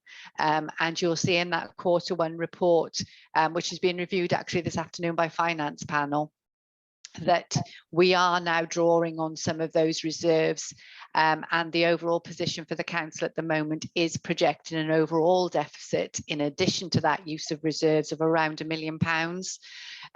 But clearly we'll update that on a quarterly basis. Just to flag as well, you know, in terms of the impact of inflation, we're now seeing some of the pay awards starting to be approved. And when we're talking of 4-5% pay awards, teachers and NJC, you know, those are all being considered at the moment. That is going to have a substantial impact on our budget, both in the current year and also then into our onward plans. So Cabinet are currently working with us, reviewing our medium-term financial strategy, reconsidering all of these impacts that we're outlining, and that will be, we will be putting forward to Council in September a revised medium-term financial strategy based on the revised assumptions that we're now included in that plan. So I hope that gives you a real overview of where we are with this, but I suppose for the committee, it's just to see whether you have a level of assurance that we are managing this appropriately currently in the council. Thank you very much, Jane. And I mean, for what it's worth, I thought the paper was really helpful and really informative. I'm going to bring in Councillor David and then Councillor Pete. Thank you, Chair, and thank you, Jane. I think this is an excellent report, and it clearly outlines the financial challenges that we've got to face this year, and it's particularly important with regard to the budget setting process for later in the year. To that effect, you know, it might be worth trying to find some way to share some of the contents of this report with a wider membership, so they do understand, you know, what's happening. I'm sure they've got a high level understanding, but I think that this goes a little deeper than that. The one question I did have, which is outside the contract process, which this refers to generally, and is around the energy challenges facing a lot of our schools and council buildings. Have we actually got a team set up to monitor the situation there and to give us some sort of assurances that everything possible is being done to limit energy use in those buildings? I'd have to come back, I think, perhaps getting somebody from property to see what's in place in terms of actual monitoring. I know they do monitor energy use corporately across all of our buildings, including schools. So yes, there will be some work from that group that can help us inform this. And I know through the national procurement framework, we've had already some indications of how these price rises are going to impact on each of our individual buildings. So we've got that information as well that helps us then plan for the future and understand that a bit better. So I think we can probably get a bit of an update in terms of what's happening more generally through our property services as well, and we can provide that for you. But yeah, I hope that gives you a bit of a flavour, really. Yeah, thanks, Jane. If you just divulge me a minute, I'm just looking at 4.3 in the report. And if I'm reading that rightly, is it saying that in the case of a potential fuel increase of 60%, that a contractor might attempt to apply a 60% increase the whole contract value, where in fact the contracts only contain 10% of the costs in relation to fuel. So that would have been a 6% increase. Absolutely. So you'll excuse me, but obviously that's an extreme case. Otherwise, I'm sure we'd be questioning the integrity of our contractors if they would try and do something like that. Yeah, and I think we're not saying that actually happened, No, but I think no. it's understanding that there is that potential. So that is why we go through the open book process with our contractors to see what element of the contract relates to fuel, so that we can apply any uplift we do agree with them to that particular element rather than to the overall contract price. So absolutely critical piece of that open book work. Yeah, I fully appreciate that. Thanks, Jane. I was just a bit concerned if somebody had tried to do something as sort of stark as that, but there we go. Thanks. Thanks very much, Councillor David. I'll bring in Councillor Peat now, and then after Councillor Peat, Gareth Hall. Yeah, thank you, Chair. Yeah, and thank you, Jane, for a very detailed report there. It was just a quick question around Section 5, the current contracted positions. I wondered if there was any more information that sort of sliced and diced those contracts into, say, the categories where they might only be subject to other. I think the report said a maximum of 3% increase. Some others that haven't had an increase for a long time, and we don't know what might be coming down the line. And I think there was another one where there might be no impact. So I didn't know if there was the contracts sliced and diced into a few categories like that, with, say, some monetary values, so as we could see a potential impact of the cost looking forward. Thank you. We have a contract register in our procurement team, so they've got all the contracts that are in place. I don't know if they're currently separated into the categories that I've got listed there, but I can find out for you and see what we've got. Obviously, we've got a huge range of contracts across the organisation, as diverse probably as the services that we provide. So, you know, it's a huge task to pull all of that together. And I think that's why this type of cell is absolutely critical, to make sure that everybody is considering it. But yeah, I'll go back and see what we have that we might be able to share with the committee. Okay. Thank you, Joan. Thanks very much, Councillor Peat. That's a really interesting point. Gareth. Yeah, thanks, Chair. I noticed that Audit Wales had highlighted potentially significant medium-term budget gap. Then my ears pricked up when Jane said that she's developing a medium-term financial strategy. What is going around in my mind is, as someone new, there's an awful lot going on, and I'm not quite, I can see the pieces of the jigsaw coming together, but I can't see the picture on the lid of the jigsaw. And at the end of the day, budgets, we only have budgets in any organization to achieve our priority outcomes and outputs. And I read just last week that the new council has set out its new vision. Jane has told us they're developing a new corporate plan. People will be developing annual business plans. It would be great on one piece of paper, I don't know how big it would be, but it's to see the cascading down from the ambition and the aspirations in the vision, how that's translated into a corporate plan, then with more definition in the annual business plans and the budgets associated with them. So we can really see where all this flows from, and connecting up the budgets and the risks with the outcomes and priorities that the council is looking to achieve. Yeah, it's a good point. And yes, absolutely, that corporate plan is now being amended by the new cabinet to reflect their priorities and objectives.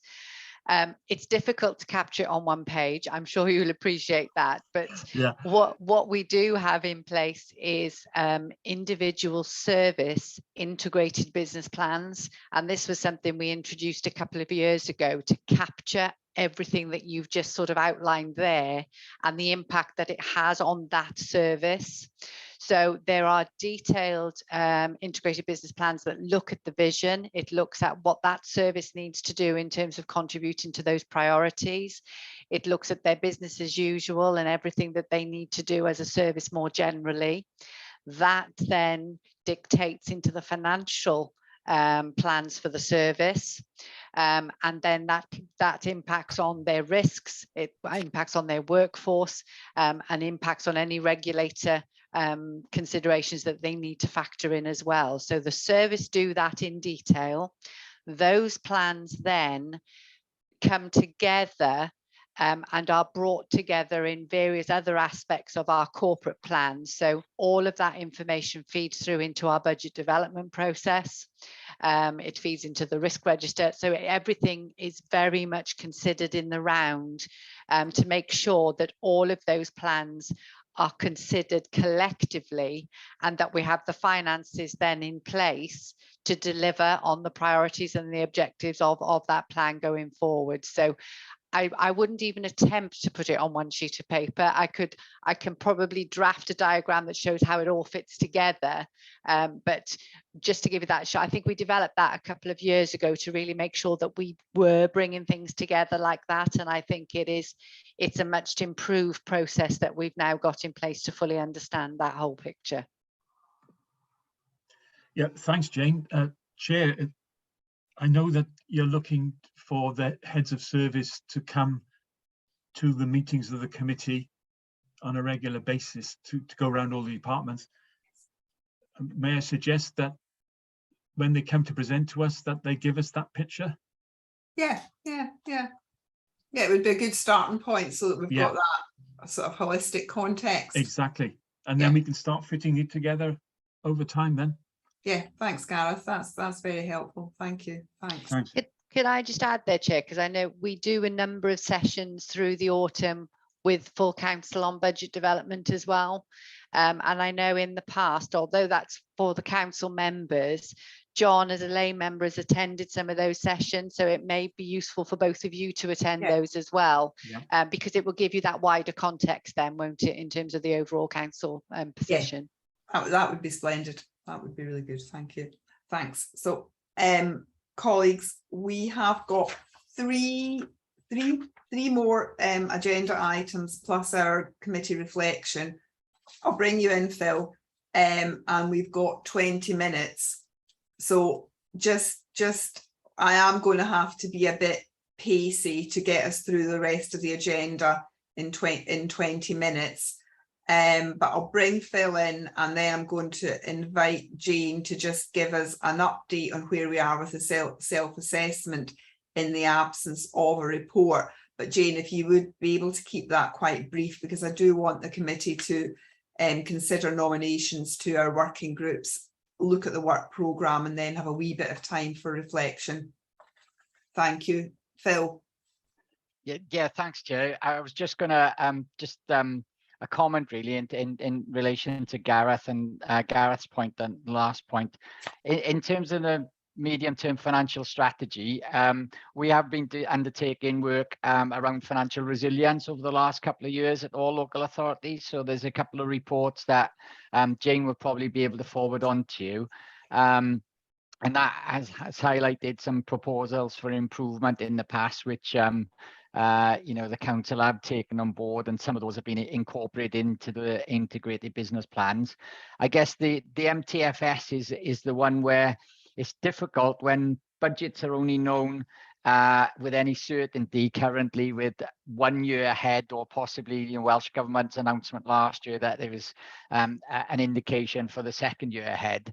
But I guess one of the things that we've highlighted previously has been as we've seen it, has been a key risk for the council is where the council know that they potentially got a budget gap coming in year 2, year 3, year 4, whatever, is to start thinking more forwardly in terms of how are they going to reduce that gap in the year, in those coming years. And we know it is difficult, but obviously we know that a lot of organisations focus on the budget for the next year. And I think that's where Jane and colleagues are working with other directorates to have that forward look, not just about the next year, because that's where the risk comes. And linked to that really is, you know, one of the things that we've been Phil, if you could keep it a bit short, I've got a few more agenda items. It was just highlighting about the use of reserves, and that, you know, once reserves have gone, they've gone, and that reserves shouldn't be used to prop up the budget annually.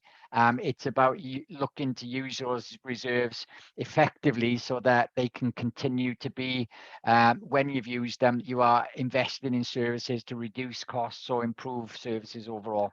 So that's all I wanted to say is a bit of background. Thanks very much, Phil. Thanks for your support. That's helpful. Jane, if you could take us to agenda item 8, and just to assure the committee that there will be a formal action plan and paper in this, but you'll understand it's a very, very busy time of year. So Jane, if you could just give us a bit of a verbal update on where you are with things on this self-assessment. Yeah, very quickly. Self-assessment was really comprehensive. What we've done, Wyn and I are working on this collectively. We've identified a number of themes from that self-assessment.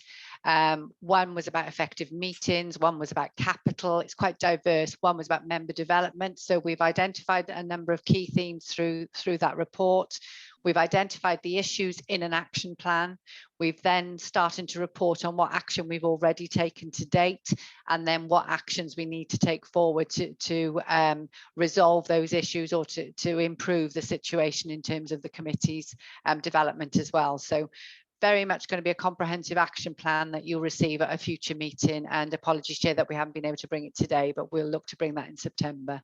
Thanks very much. Any points to be made or questions for Jane on the self-assessment at this stage, colleagues? No. I'm going to move us on to working groups, and we had hoped to send round a little skills survey in advance of asking for volunteers to the 4 proposed working groups.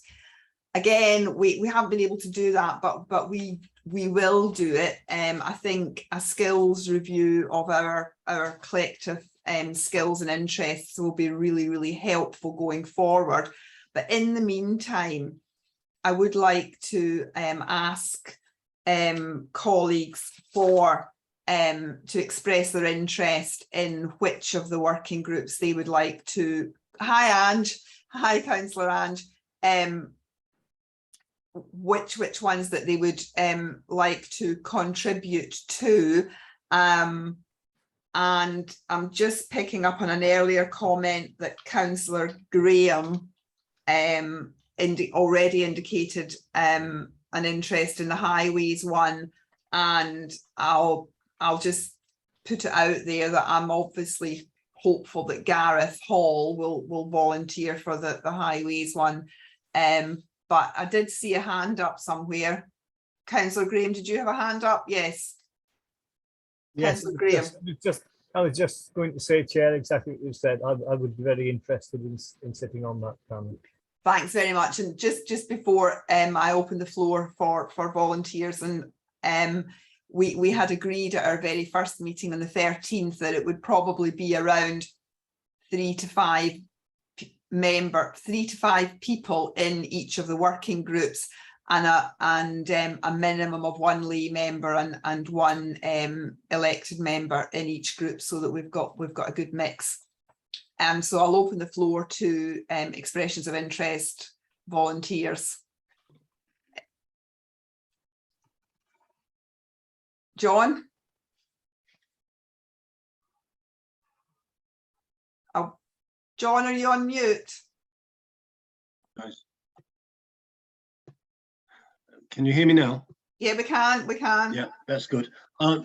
As Vice Chair over the last few years and lay member, I have attended most of these subcommittees, and I am willing to continue on any or all of them if required. I have particular interest though in the last one, the HALPS working group, which I really feel quite passionately about. There's a lot of work been done there, and it requires continuity. Thanks, John. I was hoping that you would say that. Thank you very much for that. Councillor Gareth, and after Councillor Gareth, Councillor William.